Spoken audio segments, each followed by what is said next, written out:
We're in the double digits now. We're on day 10. You just finished it. How did today go? Let me know in the comments or respond to the email because I want to hear from you, sis. I do. I truly do. So today I want to talk about being still real quickly.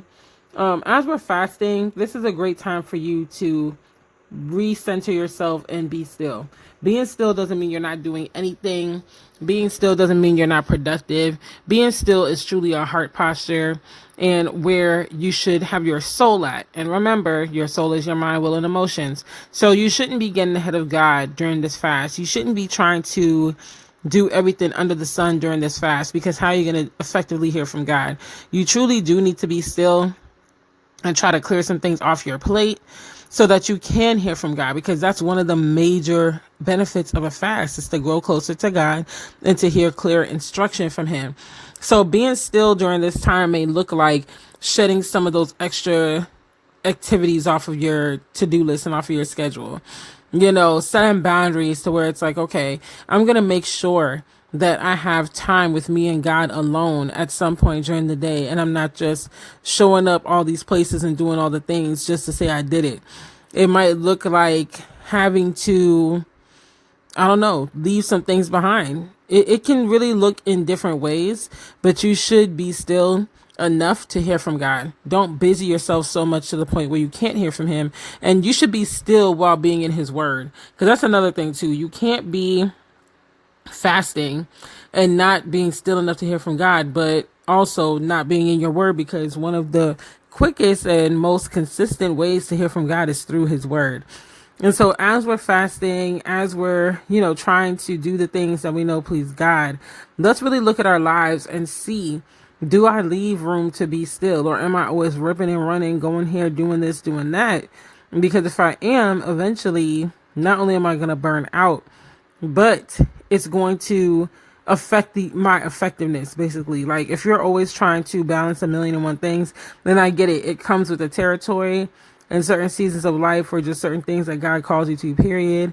You're going to have to do that. But if you're always overdoing it, then it's going to lead to not being effective. It's going to lead to you relying on your own strength and possibly even getting ahead of God.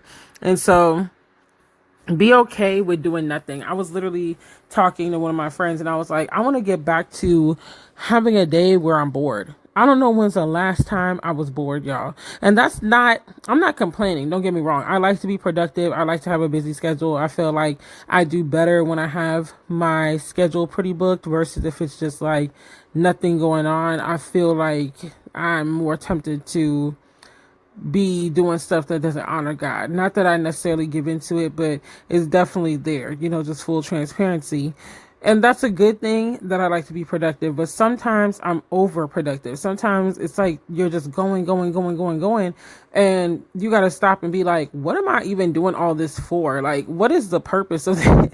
What is the point? What is the point of all of this? Am I just doing it just to say I'm doing it? Or is there a purpose here? Is there an end goal? Am I seeing the fruit of this? So as you are continuing on with this fast, as I said, find ways to be still. If you got to take some things off your plate for right now, that's okay. If you have to assign it to someone else, that's okay.